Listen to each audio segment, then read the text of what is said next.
Kedatangan Presiden Republik Indonesia Joko Widodo pada hari Kamis 22 Oktober 2020 mendapat penolakan dari sejumlah mahasiswa Institut Agama Islam Negeri Kendari.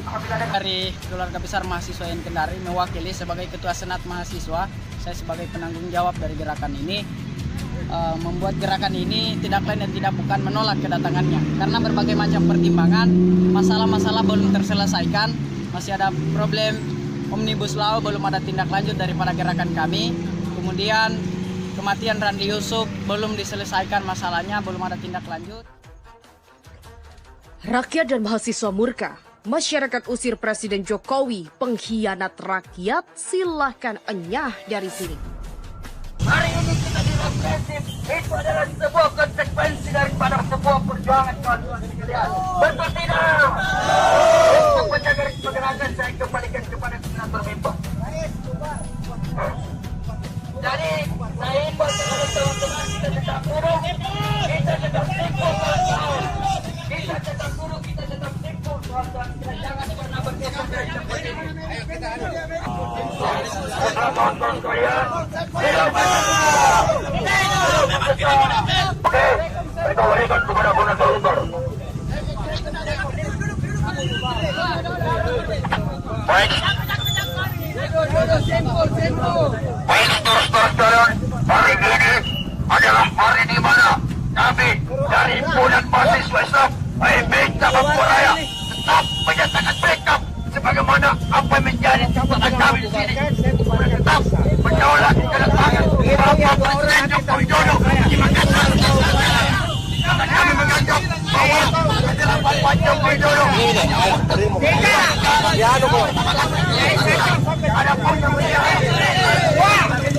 Teman, seperti kita ketahui, BBM dan apa yang terjadi, rakyat seperti dibodohi, rakyat seperti didiamkan, dibungkam dengan isu-isu yang disuarakan oleh Presiden. Bagaimana ketika pencitraan menutupi belang-belang yang telah diciptakan oleh rezim saat ini. Aksi ini sebagai bentuk penolakan juga ya? Ini sebagai bentuk sambutan kami terhadap Jokowi yang hadir di Kota Daeng untuk bagaimana kami ini menyampaikan suara-suara rakyat yang hari ini sangat meresahkan masyarakat Indonesia terusnya. Tapi tadi dibubarkan paksa ya? Iya, dibubarkan paksa tadi.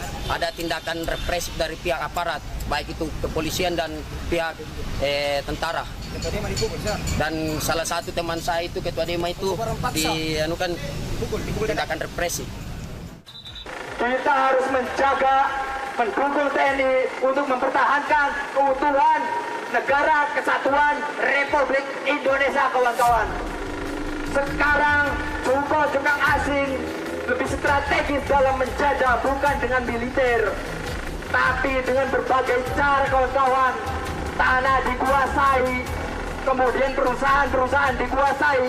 Ini adalah salah satu bentuk penindasan, kawan-kawan. Dan kita tidak butuh dengan sosok presiden yang tidak tegas, kawan-kawan, bagaikan wayang yang dikendalikan oleh dalang, kawan-kawan. Aspirasi masyarakat Indonesia umumnya dan masyarakat Banten dan Cilegon pada khususnya, bahwa dengan kebijakan Jokowi ini banyak sekali masyarakat yang tersakiti. Jutaan lapangan pekerja yang harusnya itu menjadi hak kita diberikan kepada buruh-buruh Cina. Ini jelas mengecewakan kita semuanya. Jadi kita menghimbau dan menyampaikan, terutama kebijakan Jokowi yang menggelar karpet merah pada Cina ini bagi kami adalah suatu hal yang mengkhawatirkan. Dan ini punya dampak yang sangat luas pada kehidupan bangsa kita ini. Sehingga kita perlu menyampaikan ini kepada Presiden Jokowi untuk berhati-hati terkait dengan kebijakan pro-Cinanya. Hapuskan Undang-Undang Nomor 1 Tahun 1970 tentang penanaman modal asing, saudara-saudara sekalian. Karena sejatinya hal itulah menyebabkan bibit-bibit kapitalisme dan imperialisme tertanam di bumi Nusantara, saudara-saudara sekalian. Selain itu, dalam aksi ini koordinator masa aksi menyampaikan di mana mereka menolak kedatangan Presiden Joko Widodo serta para investor asing di Gorontalo. Mereka anggap hanya datang mengambil hak-hak rakyat Gorontalo. kita bukan serta-merta menolak yang namanya investor asing yang masuk ke dalam Provinsi Gorontalo maupun yang ada di daerah-daerah lain. Akan tetapi keuntungan yang lebih besar akan masuk di Indonesia, sementara yang lebih kecil itu masuk di pihak asing. Itu keinginan kita bersama. Karena kenyataan yang terjadi di lapangan hari ini, yang terjadi bahwa pihak asing lebih banyak mendapatkan keuntungan daripada Indonesia. Dari pihak kami, seluruh mahasiswa dan rakyat Indonesia merasakan dampak mahalnya pendidikan, seolah ada eksploitasi antara kaum muda, kaum miskin dan kaum kaya, saudara-saudara sekalian. Kedatangan Presiden Republik Indonesia Joko Widodo pada hari Kamis 22 Oktober 2020 mendapat penolakan dari sejumlah mahasiswa Institut Agama Islam Negeri Kendari. Dari keluarga besar mahasiswa yang Kendari, mewakili sebagai Ketua Senat Mahasiswa, saya sebagai penanggung jawab dari gerakan ini, membuat gerakan ini tidak lain dan tidak bukan menolak kedatangannya. Karena berbagai macam pertimbangan, masalah-masalah belum terselesaikan, masih ada problem Omnibus Law, belum ada tindak lanjut daripada gerakan kami. Kemudian kematian Randi Yusuf belum diselesaikan masalahnya, belum ada tindak lanjut. Lanjut, Mukti mengaku hingga kini pihaknya masih mempelajari Undang-Undang Cipta Kerja setelah secara resmi diundangkan oleh pemerintah dan DPR RI. Tidak menutup kemungkinan Muhammadiyah akan mengajukan judicial review terhadap Undang-Undang Cipta Kerja. Judicial review dilakukan apabila terdapat pasal-pasal yang bertentangan dengan Undang-Undang Dasar 1945 dan ada kerugian konstitusional akibat pelaksanaan suatu undang-undang. Sebelumnya, Aliansi Badan Eksekutif Mahasiswa Seluruh Indonesia atau BEMSI yang ada di Jakarta melakukan aksi di depan Istana Negara pada Kamis 8 Oktober sebagai bentuk protes akibat Undang-Undang Cipta Kerja atau Omnibus Law disahkan. Aksi dimulai pada pukul 10 waktu Indonesia Barat melibatkan banyak mahasiswa dari berbagai kampus. Demo digelar di Istana Negara karena para peserta aksi akan meminta Presiden Jokowi turun tangan untuk mengeluarkan peraturan pemerintah pengganti undang-undang. Hari ini kita direpresif, itu adalah sebuah konsekuensi daripada sebuah perjuangan kawan-kawan sekalian. Betul tidak?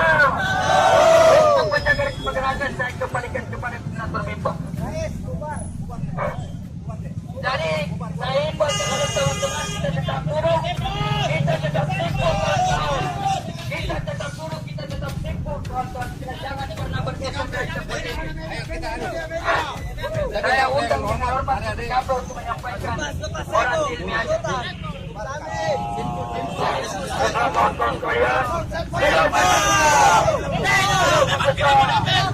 kawan-kawan sekalian, hari ini kita hanya minta kepada untuk dikembalikan besok cabang yang ditangkap.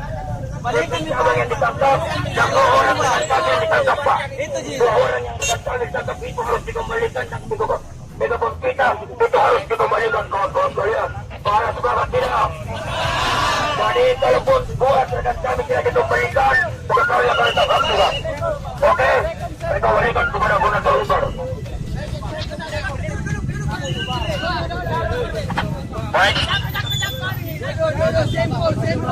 Baik, terus-terusan, hari ini adalah hari di mana kami dari himpunan mahasiswa Islam FPI Cabang Raya tetap menyatakan sikap sebagaimana apa yang menjadi tuntutan kami di sini, tetap menolak kedatangan Bapak Presiden Joko Widodo di Makassar.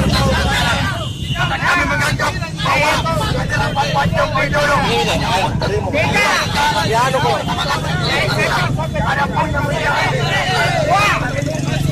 menganulir Undang-Undang Cipta Kerja yang disahkan DPR pada Senin 5 Oktober lalu. Ada banyak pasal yang dinilai bermasalah sehingga para mahasiswa menuntut supaya Omnibus Law harus dibatalkan. Kita lebih menekankan agar Presiden bisa menyampaikan kepada kita semua kepada masa aksi nanti untuk mengeluarkan Perpu dan lebih ke arah situ, kata Reni Hasian selaku perwakilan dari BEMSI dan keterangannya kepada Jawa Pos. Reni mengatakan aksi massa ini akan diikuti oleh banyak mahasiswa dari berbagai BEM kampus di Indonesia. Untuk di Jakarta sendiri, puluhan BEM dari berbagai kampus sudah siap bergabung dalam aksi ini. Mengenai jumlah massa, masih belum tahu dan masih tentatif. Nanti malam ada kabar lagi dari teman-teman jika di Jakarta sekitar 20 kampus. Tolak Jokowi, mahasiswa bermalam di Jembatan Teluk Kendari. Puluhan mahasiswa dari Aliansi Mahasiswa Sedarah Teman-teman, seperti kita ketahui, BBM telah dinaikkan. Dan apa yang terjadi? Rakyat seperti dibodohi. Rakyat seperti ini diamkan, dibungkam dengan isu-isu yang disuarakan oleh Presiden. Bagaimana ketika pencitraan menutupi belang-belang yang telah diciptakan oleh rezim saat ini. Kendari menggelar kemah di Jembatan Teluk Kendari Rabu 21 Oktober. Mereka menolak kedatangan Presiden Joko Widodo ke Sulawesi Tenggara. Mereka memasang tenda tak jauh dari jembatan dan membentangkan tulisan penolakan kedatangan Jokowi di Bumi Anoa. Jembatan ini rencananya akan diresmikan Jokowi pada Kamis 22 Oktober dan akan didampingi Menteri Pekerjaan Umum dan Perumahan Rakyat atau PUPR Basuki Hadi Mulyono dan Menteri Pertanian Syahrul Yassin Limpo. Sebelum meresmikan jembatan, Jokowi akan lebih dulu meninjau perkebunan tebu milik PT John Lynn di Kabupaten Bombana, Provinsi Sultra. Koordinator Koalisi Mahasiswa Sedara Rahman Paramai menyebut pihaknya menolak kedatangan Jokowi di Sultra karena selama ini tidak mampu membuktikan janji politiknya dalam penuntasan kasus HAM masa lalu. Mereka juga mengungkit soal penanganan hukum meninggalnya dua mahasiswa Kendari, Randi dan Muhammad Yusuf Kardawi. Menurut Rahman, aksi ini sebagai bentuk penolakan juga ya? Ini sebagai bentuk sambutan kami terhadap Jokowi yang hadir di Kota Daeng untuk bagaimana kami ini menyampaikan suara-suara rakyat yang hari ini sangat meresahkan masyarakat Indonesia terusnya. Tapi di Sulawesi tadi Selatan. dibubarkan paksa ya? Iya, dibubarkan paksa tadi. Ada tindakan represif dari pihak aparat, baik itu kepolisian dan pihak tentara. Dan salah satu teman saya itu ketua Dema itu dianukan tindakan represif. Keduanya adalah korban dari kebrutalan aparat. Mereka menganggap kedatangan Jokowi meresmikan jembatan Teluk Kendari tidak lebih penting dibandingkan mendorong upaya pengungkapan kasus meninggalnya dua mahasiswa Kendari yang tewas dalam demo menolak sejumlah revisi undang-undang kontroversial. Rahman juga menyebut kedatangan Jokowi untuk meninjau perkebunan pabrik tebu milik PT John Lynn merupakan hal yang tak terpisahkan dari keberpihakan Jokowi terhadap investor dalam Undang-Undang Omnibus Law Cipta Kerja. Sementara itu, Ketua BEM Eksekutif Mahasiswa BEM Universitas Halu Oleo Kendari, Pandi Priyono menyebut Presiden Jokowi terkesan menutup mata dan telinga dengan aksi penolakan warga terhadap Undang-Undang Omnibus Law. Mereka juga mendesak agar harus ada evaluasi terhadap institusi kepolisian dalam hal banyaknya kekerasan yang terjadi di tengah protes massa atas segala kebijakan pemerintah. Mereka juga menuntut kita harus menjaga, mendukung TNI untuk mempertahankan keutuhan negara kesatuan Republik Indonesia, kawan-kawan. Sekarang jukang asing lebih strategis dalam menjajah, bukan dengan militer, tapi dengan berbagai cara, kawan-kawan. Tanah dikuasai, kemudian perusahaan-perusahaan dikuasai. Ini adalah salah satu bentuk penindasan, kawan-kawan. Dan kita tidak butuh dengan sosok presiden yang tidak tegas, kawan-kawan, bagaikan wayang yang dikendalikan oleh dalang, kawan-kawan. Aspirasi masyarakat Indonesia umumnya dan masyarakat Banten dan Cilegon pada khususnya, bahwa dengan kebijakan Jokowi ini banyak sekali masyarakat yang tersakiti. Jutaan lapangan pekerja yang harusnya itu menjadi hak kita diberikan kepada buruh-buruh Cina. Ini jelas mengecewakan kita semuanya. Jadi kita menghimbau dan menyampaikan, terutama kebijakan Jokowi yang menggelar karpet merah pada Cina ini bagi kami adalah suatu hal yang mengkhawatirkan. Dan ini punya dampak yang sangat luas kepada kehidupan bangsa kita ini. Sehingga kita perlu menyampaikan ini kepada Presiden Jokowi untuk berhati-hati terkait dengan kebijakan pro-Cinanya. Agar kasus penembakan mahasiswa Kendari segera diungkap karena banyak kejanggalan yang ditemukan sepanjang sidang digelar. Kasus almarhum Yusuf masih tahap penyelidikan dan sudah melewati 1 tahun. Dan ungkap pencetus ide Omnibus Law, Luhut mengatakan, jujur saya yang mulai. Pemerintah telah mengambil langkah terobosan besar dalam hal perundang-undangan dengan membuat Undang-Undang Omnibus Law Cipta Kerja. Meski diklaim bisa memberikan perubahan positif dalam perekonomian, undang-undang itu mendapatkan penolakan dari berbagai elemen terutama buruh dan mahasiswa. Menteri Koordinator Bidang Kemaritiman dan Investasi Menko Marves Luhut Binsar Panjaitan menegaskan, Omnibus Law dibuat dalam proses yang cukup panjang, bahkan dia mengakui bahwa salah satu pencetus ide dibuatnya Omnibus Law adalah dirinya. Luhut menceritakan, ide itu muncul pada waktu dia menjabat sebagai Menko Polhukam pada periode pertama kepemimpinan Presiden Jokowi. Hapuskan Undang-Undang Nomor 1 Tahun 1970 tentang penanaman modal asing, saudara-saudara sekalian.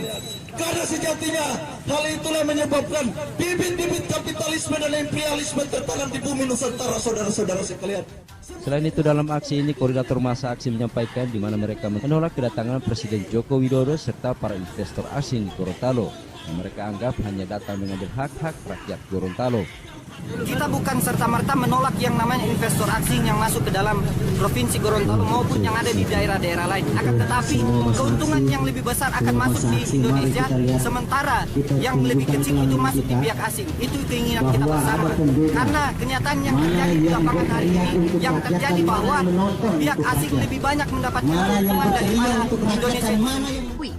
Saat itu dia melihat banyaknya keruwetan dalam undang-undang yang saling tumpang tindih dan menyebabkan peluang korupsi. Terus terang, jujur, saya yang mulai waktu saya Menko Polhukam, yang waktu itu saya melihat betapa semrawutnya undang-undang peraturan kita. Yang ada sekian puluh itu satu sama lain saling tumpang tindih atau saling mengunci sehingga kita tidak bisa jalan, akibatnya korupsi tinggi dan kemudian inefisiensi juga di mana-mana. Tutur Luhut dalam webinar Outlook 2021 The Year of Opportunity pada Rabu 21 Oktober. Waktu itu dia melakukan diskusi dengan para menteri lainnya untuk membahas permasalahan tersebut. Mereka adalah Mahfud MD, Jimli Al-Siddiq, Seno Aji, Sofyan Jalil, dan di kantornya ada Lambong untuk mendiskusikan bagaimana caranya karena jika satu persatu undang-undang itu direvisi tidak tahu sampai kapan selesainya.